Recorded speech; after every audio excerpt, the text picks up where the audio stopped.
I couldn't bear the pain. So I was, expressing it loud that I was feeling the pain. This woman came back and gave me a serious warning that if I make noise, she was going to drive me away from the hospital.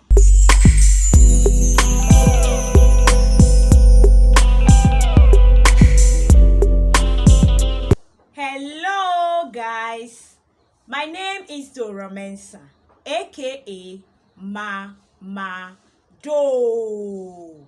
You are welcome back to another video. This video is going to be in three parts. That is part 1, part 2, and part 3. I'm going to tell you the reason behind the names of my 3 kids. The reason being that someone told us that the names we have given to our kids can affect them in the future negatively, not positively. So guys, you being part of my family members now, I want to share with you the reason behind their names so that you tell me if really naming someone Blessing, though the person is a boy, naming a girl Miracle, and naming another girl Reign, as in REIGN, to reign as a ruler, and not the rain that fall from heaven as in water. No. So if you bear this name Blessing, Miracle, or Reign, how is it going to affect you negatively when you grow up? All right, that is the person's point of view. But I'm going to start with the name Blessing because he is the eldest and he is a boy. A Nigerian will say Ngozi, but Ghanaians always misinterpret the name Ngozi. There was a song whereby where a woman was, dancing in the song, and this woman is very fat. As a friend would say, the person is a plus size. So the person's name in that video clip is Ngozi. So Ghanaians, when you say Ngozi, they misunderstand it as someone who is fat, because that lady was very fat. So when you say Ngozi, they think it's someone who is fat. But the name Ngozi means blessing. Yes, it means blessing. So my first boy, not first boy, my boy, because he's the only boy I have. I have 1 boy and 2 girls. So Blessing is the eldest. He is 9 years and will be 10 years in December. So the reason behind the name Blessing is I got married and became pregnant for, let's say, after 2 months or getting to 3 months, I had a miscarriage. So everything just flashed off and I couldn't conceive again. So after 1 year, I got to realize I was pregnant. And the way the thing happened, it's like I was sick.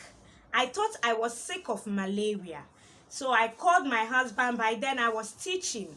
If some of you don't know, I am a teacher by profession. So I was teaching in a village at the Ashanti region. So I called my husband on the phone and I told him that I was feeling very sick. I was so sick that I could not even walk from here to here. I was so sick and weak. So he told me, some days before I told him I was sick, he has dreamt that I was pregnant. So I should not drink any medicine. I shouldn't take any medication until I get back to Accra. Then we'll go and find out if I'm pregnant, fine. If I'm not and it's really sickness, then I seek for medical attention. So I heed to what he said, and it was a Tuesday and we were going to vacate on a Thursday, on the following Thursday. So I waited and begged the pain till that Thursday. After vacation, I took a bus to Accra. Accra. So early in the morning on Friday, we went to take a scan, and God being so good, it was pregnancy. So he being the firstborn, I was thinking, what name should I give him that would, you know, have a very positive impact on us as a family. So I was just thinking about it, and that name came to my mind, Blessing.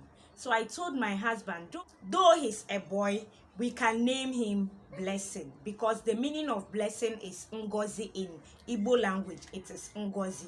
So a boy can be called Ngozi, a girl can be called Ngozi. And in Akan, it is Nshira. So Ashantis do name girls or boys Nshiraba. So when I told my husband, he said he don't have any problem with it. If I really love the name, we can give him the name Blessing. So he accepted. And when my time was due, the 9 months was due, and then it was a Tuesday. If you can see this yellow and white stain on the chair behind me, yes, I did it myself. When I was pregnant with Blessing, and I was feeling so lazy, and I was even on leave because the way my tummy was so big, it's better I went on leave, because then I was teaching the JHS children or students, and they were making fun of me. As you know, these boys and girls, the way my tummy was so big, whenever I go to stand in front of them to teach, they always make fun of me. So at a point, I couldn't stand to teach anymore, so I had to go on leave. So as I was on leave and at home lazing about, I decided to make those crochet on the chair, as you can see there. I have it in different colors. This is the yellow and white. I have green and white. I have brown, and so on. As you can see, there is even another one there. The one in the middle in the round form. Yes, I did all of them. So it was on a Tuesday, as I was, doing the crocheting, I was feeling a kind of sharp but not too prolonged pain at my waist. I have not given birth before, so I didn't know it was labor. I thought I was just feeling the pain.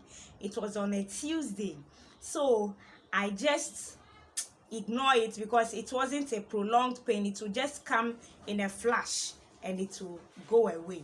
So I just did it, and lucky enough for me, that was the last one to have the set on the chair. That was the last one I was weaving. So I would just have this pain, this short sharp pain, and then it will just disappear. So that Tuesday night, I slept and could not have a peaceful sleep. Guys, I would sleep in a short while and my eyes will open because of the pain on my waist. This time around, this pain was becoming prolonged. So I went through that till daybreak. And when it was on Wednesday morning, guys, I couldn't bear it anymore. The pain was so severe that when it comes, Chale, na madri boom, na bibi yame, na menia call, my eyes turned red, as if I don't know even how to compare it. So immediately I had to take my bath, and then my husband took me to the hospital. Guys, when I got to the hospital, this woman, this midwife I met, she was not a young lady, no. She was an elderly person.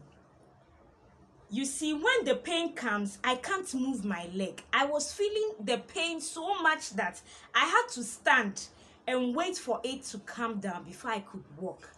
So when we got to the hospital, the pain came, so I had to stand. So I stood for a while and the pain went off. So I walked very fast and entered the labor room. So when I entered there, they told me, oh, sit down. By then, the pain has subsided. So I sat down. The woman looked at me and said, and then, what is wrong with you? And my husband by then was with me.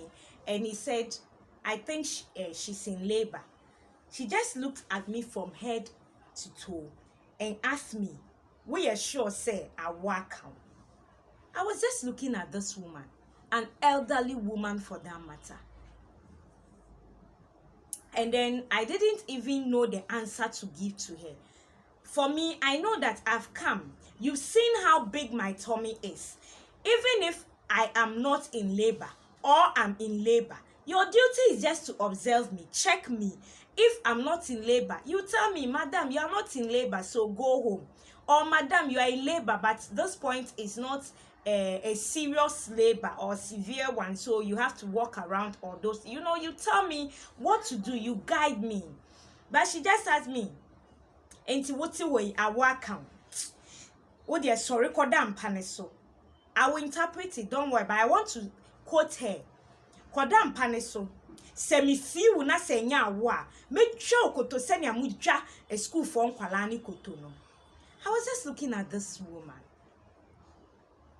By then, what was really happening to me, the kind of pain I was going through, it wasn't a pain I just wished to reply her because, I don't know, I was really concentrating on the pain. So, the meaning of what I said is, go and lie down. Let me observe you. If you are not in labor and you say you are in labor, I'm going to give you a knock. As you guys give the pupils you teach knocks, I'm going to knock your head if it is not labor. Just imagine. You don't even know me. You are seeing me for the first time and see the way you are reacting towards me. How would you even know that I have ever given a child a knock? You don't know. But you just say whatever you want. Because at that time, so you have upper hand over me. Anyway, that's just by the way. So I laid on the bed, and she told me it's labor, so she went back and told me that I would have to reach 8 centimeters, something, you know, all their lectures. So I accepted, and I was lying on the bed. Beside the maternity ward, there is a door leading to the labor room. So she went back to the maternity ward, and I was in the labor room. So when the contraction came and I was feeling the pain, I started making noise. This woman came back to me and gave me a serious warning that if I make noise again, she was going to drive me out of the hospital. So I had to keep quiet, guys. And when the contraction comes, I had to just hold myself so tight so that I would not voice it out. I had to hold myself, not knowing that that action was really drawing me back. Instead of pushing me closer to the 8 centimeters, I had to free myself so that my cervix could open fast and the child could come as fast as possible. But because I was holding myself so tight, it wasn't happening. So that Wednesday, I went there around 8 a.m. and as at 9 p.m., guys, I hadn't given birth. So she was on a morning shift. She went, her shift ended, and the afternoon shift people came. So that was when I realized that nipemugu ahodo. You see, this afternoon woman came, the midwife. She approached me. She asked me, "My lady, how are you? How is the pain?" And I told her the pain is so severe. And then she told me that everything will be fine. She went back. Few minutes, I saw her standing at the window observing me. But I didn't know why she was standing there. So later she came to me and asked me, "Am I not feeling the pain?" I told her I'm feeling the pain. And she asked me, "Why am I not expressing it?" And then I told her, The first woman I came to meet told me if I shout, she was going to drive me away. And she said, Jesus Christ of Nazareth. This is the reason your service is not opening, because you are holding yourself tight. You are not freeing yourself for the thing to happen fast. Don't mind her. When you feel like shouting, shout. When you feel like talking, talk. Anything you feel like doing, do it. That was when I became relieved. And when the pain comes, I was able to shout, God, have mercy on me. The pain is too much. God, help me. God, help me. And I was praying. So when some few minutes to 10, they observed me and nothing was happening. So they have to refer me to a higher hospital. And I went there. I went there and they booked me for CS, cesarean section, because they thought I would not be able to give birth. But my husband and I has been praying that we don't want any CS in our lives. So when she told my husband that they have to refer me for a CS, my husband told her that God has not told him that they will operate on his wife. But if that is what she thinks, fine, let's go. But he knows that I was going to give birth on my own. We went to the bigger hospital and they processed everything for me. But the issue is theater is filled up. So I have to wait for them to take some people out there before they can take me in for the CS. And guys, the pain I was going through. At that moment, I was sitting on the bed and was saying, I won't give birth again. This is my last. I won't give birth again because the pain was severe. So, throughout Wednesday night till Thursday, theater was still filled up and I was going through the pain. So, let's say by 7 a.m. Thursday morning, I was on the bed, still suffering. And then this young doctor came to me and said, Dora, it's your turn to be taken to the theater.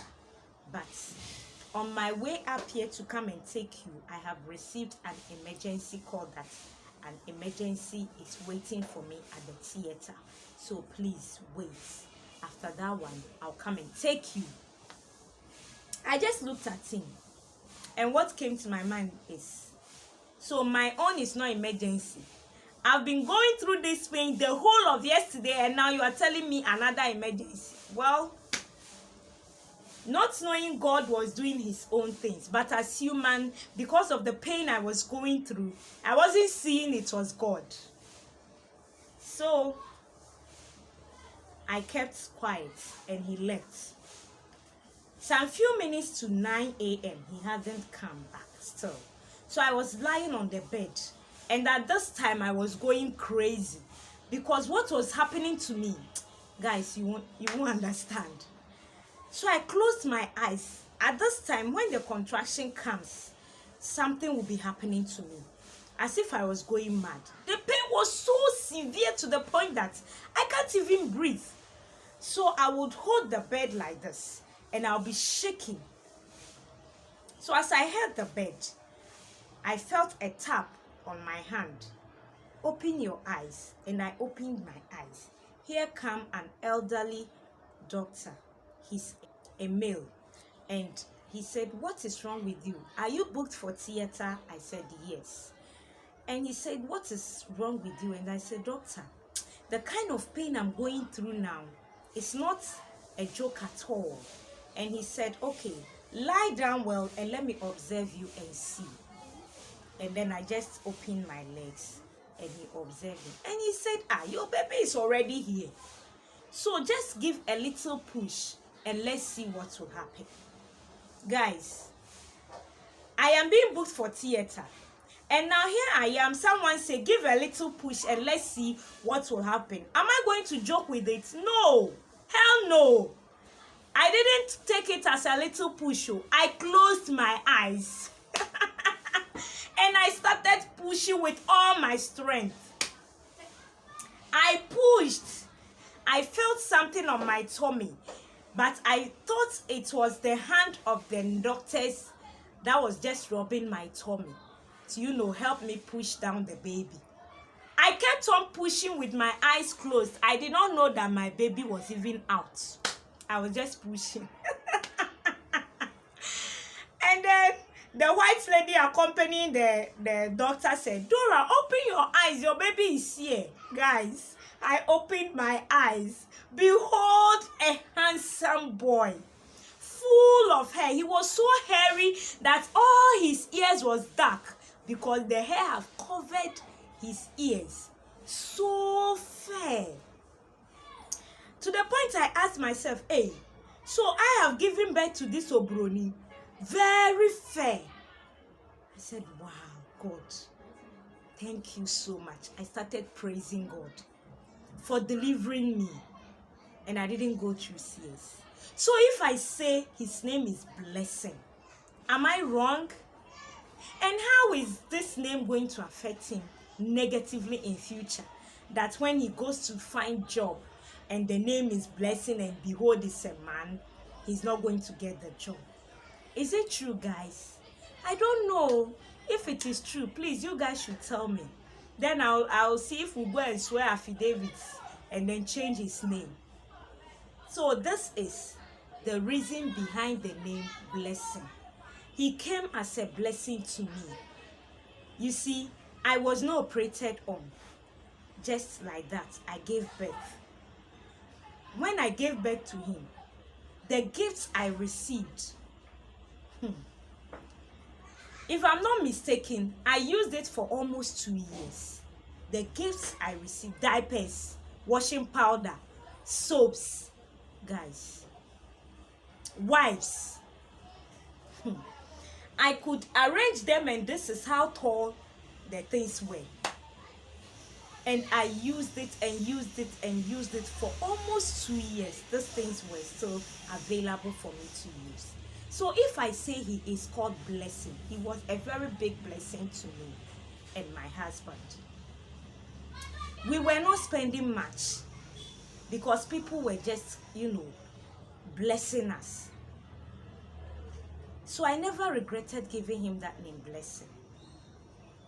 So guys, what is the reason behind your name, the names you gave your children?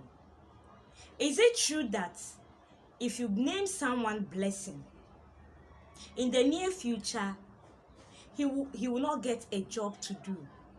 In the near future, when there is a competition, he can't win because the name is Blessing and they assume that Blessing should be a woman's name or a girl's name and not a boy's name. So because of that, he's going to lose. That is what somebody is saying, So please tell me. So if it means us changing his name, then we'll take him, you go and swear, and then we'll change his name. So guys, at this point, I would love to end this video. Share this video to your family and friends. If you've not subscribed yet, what are you waiting for? What are you waiting for? Subscribe. Subscribe. Become part of this lovely family and meet Blessing and his sisters. If you're a returning subscriber, thank you so much for always supporting my channel. And don't forget, with God, all things are possible. And anywhere you see me, the name is Mama Do. See you in my next video. Bye.